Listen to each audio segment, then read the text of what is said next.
আসসালামু আলাইকুম ওরহমতুল্লাহ বারাকাতু রব্বি জিদনি ইলমা রব্বি জিদনি ইলমা ক্বালা রব্বি ইশরাহ লি সাদরি ওয়া ইয়াসসির লি আমরি ওয়াহলুল উকদাতাম মিন লিসানি ইয়াফকাহু কওলি বিসমিল্লাহির রহমানির রহিম। আমরা বিগত হরকত, তানবিন, মদে হরফ এবং লিন হরফ পড়ছি। এগুলো সব কিছু মিলেই এই পড়ার রিডিংগুলো এটির ভিতরে আসছে। যেমন মদে হরফ পড়ছি, খারা জবর খারা জল্লা বেশ মদা হয়।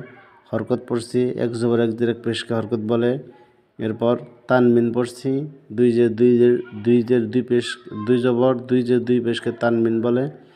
একইভাবে লিনে হরফ পড়ছি, জবর বাম পাশে মালাইয়া লিনে হরফ। এভাবে সবগুলোই মোটামুটি এখানে সব কিছু আনা হয়েছে। আমরা যদি এই পৃষ্ঠাটা যদি ভালোভাবে দেখে শুদ্ধ করে পড়তে পারি তাহলে পরবর্তী পড়াগুলো আমাদের জন্য সহজ হবে।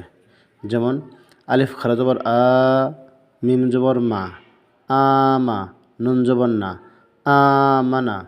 এই এক আলিফ পরিমাণ টান হয়েছে। মিম তাড়াতাড়ি পড়তে হবে, নুনও তাড়াতাড়ি পড়তে হবে, কারণ মিম আর নুনের উপরে জবর আছে। আলিফ খারা জবর আ, ওয়াও খারা জবর ওয়া, আ ওয়া।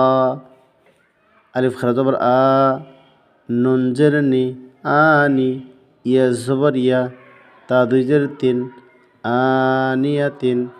যদিও কায়দের ভিতরে এখানে জবর দেওয়া নাই, তবে আমরা এখানে জবর হবে।